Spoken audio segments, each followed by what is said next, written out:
Today's question for Ask the Pastor is, why aren't we worshiping in person? Now, the answer to this that most people are aware of, at least when I've talked to y'all, is that we're not meeting because the bishop has told us not to meet. Now, there's some truth to that, and I'd like to kind of give you a sense of what the synod has particularly said. They have been in contact with epidemiologists, virologists. They've been able to see sort of a larger picture of what's been happening in churches around the synod and around the country, right? The bishops talk to each other. They pick each other's brain. They try to get the best information they can so they can get that out to their congregations.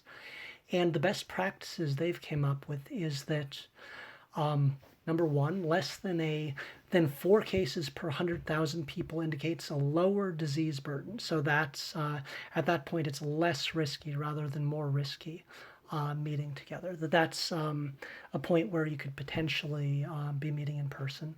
Secondly, less than a 5% positivity rate is necessary before coming together in person. So those are two major best practices that the bishop has found from talking to other bishops and scientists of all sorts.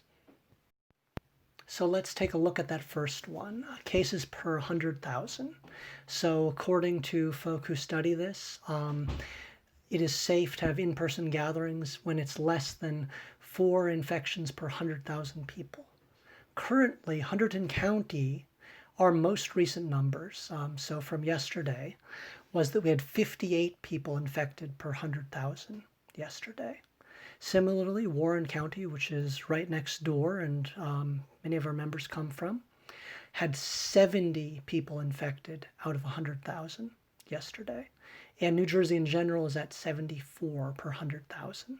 So again, we're looking at less than 4, and we're currently at 58 in county and 70 in the county right next door. Then the second best practice that we were given was about positivity rates. So if the positivity rate is less than 5%, then it is kind of the time at which we can think about coming together to worship in person. Currently, the positivity rate in Hunterdon County is 9.9%, so nearly double what it is in what it would need to be for us to safely be gathering together. Similarly, and actually a little bit worse, is Warren County is at 12.2% positivity rate. Then New Jersey writ large is doing even worse at 13.2%. So again, we're looking for a 5% positivity rate before we would think that it's safe to be meeting together in person. Now, one of the frustrating things about making the decision to hold worship only virtually, so not in person, is that you can't see the risk. You can't physically see COVID. It's not like you can look out and say, oh, gee, there's a flood. Oh, gee, there's a, twister coming at us. Oh, gee, there's, a foot and a half of snow. Obviously, we can't meet in person. Instead, it's invisible. It's an invisible risk. So I think it's worth trying to see some physical form of that in the form of a couple charts to help us understand where we're at in this whole COVID thing. So here in New Jersey, you can see the swoop of this chart. You can see the first wave very clearly. You can see that itty bitty bump we took, but then you can see the major second wave that happened in late September, early November. You can also see the little bumps up that happened when people gathered together for Thanksgiving, and then even more when people gathered together for Christmas and New Year's, which is the current spike we're going through, is kind of a Christmas New Year's spike. And just for some comparison, you can see when things were, going to hell in a handbasket back in March, April, May, we were right where that line is. And you can see we're now considerably higher than that. And just to belabor the point a little bit, that line is where we're at now, and you can see it's considerably higher than the first wave.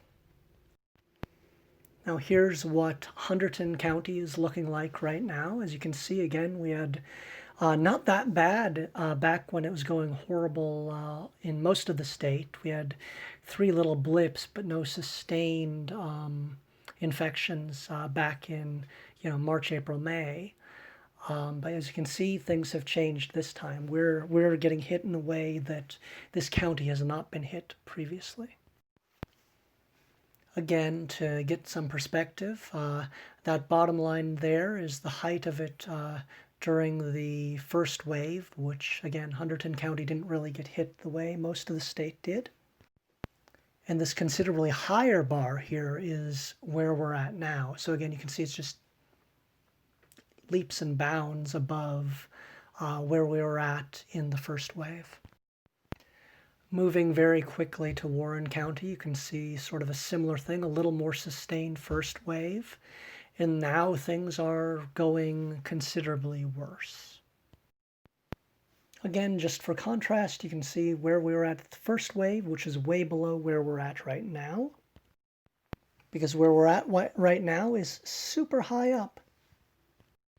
So there's a couple different websites that currently are doing risk assessments by county, and this is one of them. And so this is sort of like you have those websites that tell you pollen count or tell you the, how dangerous or not dangerous it is that there's going to be thunderstorms or tornadoes or something like that.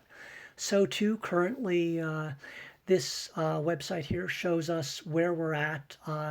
Both our county, Hunterdon County, as well as Warren, that we're both high risk right now. That, if we're following directions, we shouldn't be gathering together. We shouldn't be doing anything particularly unnecessary because it's currently dangerous and likely that we will be infecting one another. So, it's not just the Synod saying this. There's multiple other sources that are saying similar things. For that matter, you can also get a sense of how risky it is by county to meet in person. So this is, I guess this is last week's numbers for the likelihood that if you have a certain number of people gathered in one spot, that you're going to be with somebody who is currently infected. So as you can see, 10 people gathered together, there's a 15% chance that one of them will be infected. Here in Hunterdon County. If you have 15 people together, it's 22% chance. 25 people together, you get up to 34% chance. 50 people, you're over 50-50 chance that you're going to be in contact with somebody who is infected and can infect you. If you have 100 people gathered together, you're up to a 94% chance. All this to kind of think about, what we're doing together when we worship is gathering together in various numbers of people. So, our risk to one another and our risk that we're putting our neighbors in increases as the number of people gathered together increases. So gathering together in general is risky business. For that matter, there's different risk factors. So one of the risk factors for getting COVID and potentially dying is by age. So think about people you see in worship. Think back to, the pew to your right and your left that you oftentimes were in before COVID, before we started worshiping online, back when you were in person. Can you think of anybody who was over 80 that you saw in worship? Because they'd have a 21.9, so almost a 22% chance of dying if they contracted COVID. For that matter, an 8% chance if you're 70 to 79 is not exactly a small risk. So as you can see that there's different risk factors, and one of the major ones is age. But that's not the only thing. There's a wide variety of pre-existing conditions that people have that make them more susceptible to dying of COVID. So for example, cardiovascular diseases of various sorts, you're at a 13% chance of dying if you get COVID. Diabetes, 9.2, hypertension, 8.4, lung problems, 8%. So, this of course makes sense. What does COVID doing? COVID goes after the heart, goes after the lungs. So this makes perfect sense, but sometimes we forget that vulnerability isn't just an age thing, but also, some very common things that people have, different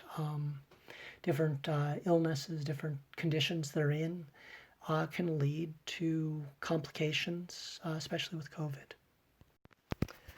So, having talked to my cardiologist and also having went through a couple different conversations with a organization I'm part of, Adult Congenital Heart Association, I've been able to determine approximately my likelihood having pulmonary atresia with VSD, so my heart condition that I was born with, the likelihood that I myself would die if I contract COVID or become permanently disabled. So I have a 10% chance of dying if I'm infected. And for that matter, I have a 50-50 shot of being permanently disabled if I get COVID.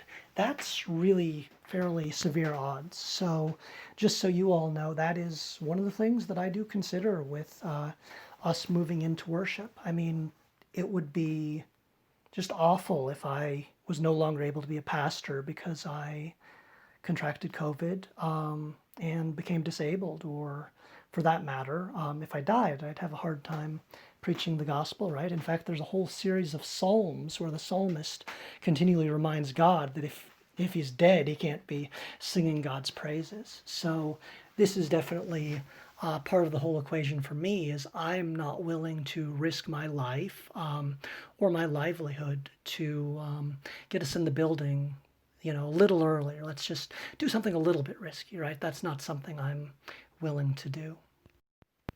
And while I'm kind of pulling at personal experience, my time at St. Stephen, I was in South Plainfield in Middlesex County, which was hit incredibly hard at the start of the first wave. And I've seen friends get sick with COVID. I have a mother-in-law who had to step back from her work as a nurse after contracting COVID because she no longer has the stamina she once did. I had a parishioner who was sick for 3 months with COVID. So, I mean, it's not just sort of a sniffle and done necessarily. There's plenty of people who really get sick. For that matter, I did 8 funerals in 8 weeks. Just for little context, normally I do 6 funerals in a year. For that matter, I had a colleague who did 2.5 years worth of funerals in 2 months. That was, again, just gutted them. For that matter, the local hospital that I tended to have parishioners go to normally had 2 people die a day. They were up to 70 people dying a day. So all that to just remind y'all that COVID is no joke, that overwhelming the healthcare system is the last thing we want to do. And as Christians, if we end up contributing to that by our choice of how we worship and when we worship, we're really just missing the mark so very badly. So those are, a few of my personal experiences that just leave me a lot more cautious than maybe the average bear around here, so to speak. The average pastor might be a little more apt to hop in quick, but I've seen what this can do, and I have seen my own statistics, and I, don't want to, have us worship and it turn into some sort of idolatry because it leads to death.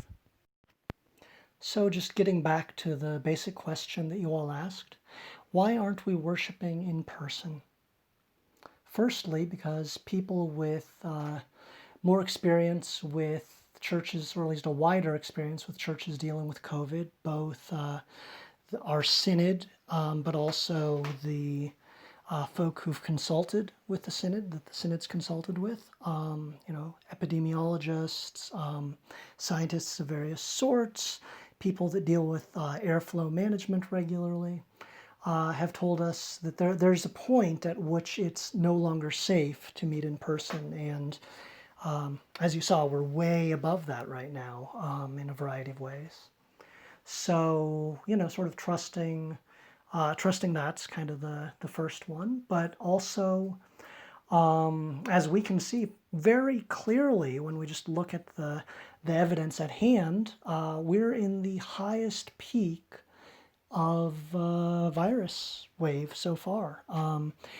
We are dealing with, the threefold crash of people gathering together for Thanksgiving, and then those folk that got infected in that gathering together again for Christmas, and then again for New Year's, which has just shot the virus up into the stratosphere, shot the numbers up into the stratosphere. People are getting sick at just an incredible rate at this point.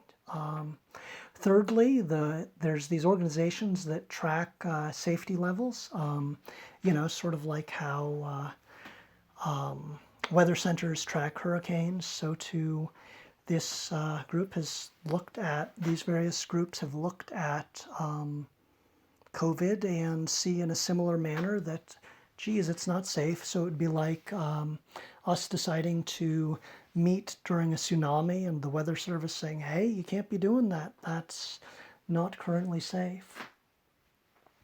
Then we also have gathering together increases the risk that we come into contact with a virus, right? So it's this pretty base thing that when people gather together, they swap air. They, they're in each other's breathing space, and that's the very thing that the virus needs to be passed on. That's how this virus is passed on. So the more people that come together in one place, the more likely that a bunch of people are going to get sick.